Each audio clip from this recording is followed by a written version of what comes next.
ಇಲ್ಲಿ ಬಂದಿದೆ. ರಾವಣಪುರದ ನನಗೆ ಇವತ್ತಿಗೆ 8 ದಿವಸ ನನಗೆ ದುಡಿಬೇಕು ಸಿಕ್ಕಿದ್ರು. ಒಬ್ಬ ಕುಂಟ ಜಗನ್ನಾಥ ಅಂತೇಳಿ ಅಲ್ಲಿ ಇರ್ತಾನ, ಅವನಿಗೆ ನಾ ಪ್ರೇರ್ ಮಾಡ್ತಾನೆ. ಅದು ದೇವ್ರು ನನಗೆ ಹೇಳ್ಕೊಡತ್ತಾರ, ಯಾಕಪ್ಪ ಹಿಂಗಾಯ್ತು ಅಂತೇಳಿ. ಮತ್ತೆ ಅವನಿಗೆ 2ನೇ ವಾರ ನೀ ಎದುರು ಆಯ್ತು ನೋಡಪ್ಪ ಅಂತೇಳಿ ಕೇಳೋ ಸಲುವಾಗಿ ನಾವು ಹೋಗಿದ್ದ. ಬ್ರದರ್ ಅಲ್ಲೇ ನಿಂತಿದ್ದಾರೆ. ಆಕ್ಚುಲಿ ನನಗೊಂದು ಹಾಕ್ಬೋದು ಇವರು ಸೇವಕರ ವಿರಿಪಿ ಪ್ರೇಸರ್ ಅವ್ರಿಗೆ ಬ್ರದರ್ ನಿಮ್ಮ ಪ್ರೇಸರ್ ನೋಡಿ ಏನ್ರಿ ನಿಮ್ಮ ಹೆಸರು ಹೌದೇನಂದ್ರು.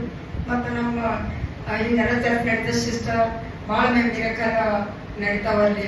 ಹೌದು ಬ್ರದರ್ ಅಂತ ನನಗೆ ಇದು ಬಿ ತೋರಿಸಿದ್ರು ಮೊಬೈಲ್ದಾಗ. ನಾನು ಭಾಳ ಒಳ್ಳೆದ ನಿಜವಾಗ ನೋಡ್ಬೇಕಾದ್ರೆ ನನಗೆ ಇಲ್ಲಿ ಅಂಡರ್ ಹೆವೆಂದಾಗ ಕುಂತಂಗೆ ಬರ್ಬೋಗದಾಗ ಕುಂತಂಗೆ ಅನ್ಸ್ಲತ್ತ. ನಾನು ಒಟ್ಟಿರ್ಬೇಕು ಯಾವಾಗ ಭೀ ನೆನಪು ಬರೋಕ ಅಂತ ಎಷ್ಟು ಎಂಜಾಯ್ ಇರಲಿ ಅಂತ ತಿಳ್ಕೊಂಡು ಅದ್ರ ಮಹಿಮಾ ಎಷ್ಟು ಸರಿಸಿದ್ರು ಕಡಿಮೆ ಅದ. ನಾ ಭೀ ವಿಶ್ವಾಸಿನಿಲ್ಲ. ಬ್ರದರ್ ನಮ್ದೊಂದು 7,000 ರೂಪಾಯಿ ಹೋಗಿತ್ತು. ನಾ ಹುಡುಕಾಡಿದ್ದು ಸಿಗ್ಲಿಲ್ಲ.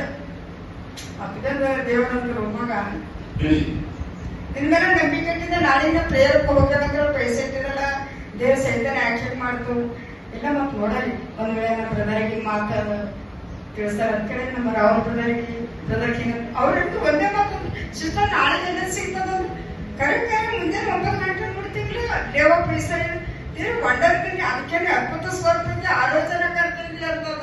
ನಮ್ಮ ಬ್ರದರ್ ಭಾಳ ಒಳ್ಳೇದು ನನಗೆ ಸಭೆ ಕೊಡ್ಸಾರ. ಅವ್ರಿಗೆ ಭಾಳ ಥ್ಯಾಂಕ್ಸ್ ಹೇಳ್ದೆ. ನಾನು ನಮ್ಮ ಮಗ ನನ್ ಒಂದು ಮಗ ಮಗಂದಾಗ ಇದ್ರೆ ಮಗ ನಾನು ನನಗೆ ಭಾಳ ಭಯ ಭಕ್ತಿ.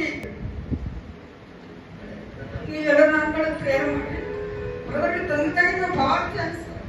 ನಿಮ್ಮೆಲ್ಲ ನೋಡಿದ್ರೆ ಭಾಳ ವಿಷಯ ನನಗೆ ಪರಲೋಕನೇ ಇಲ್ಲದ ಅಂತ ತಿಳ್ಕೊಂಡು ಅದಕ್ಕಾಗಿ ನಾವು ದೇವ್ರ ಜ್ಞಾನ ಮೊದಲು ದೈವ ಜ್ಞಾನದಾಗ ಇರಬೇಕು ಅಂತ ಬ್ರದರ್ ಹೇಳ್ಯಾರ.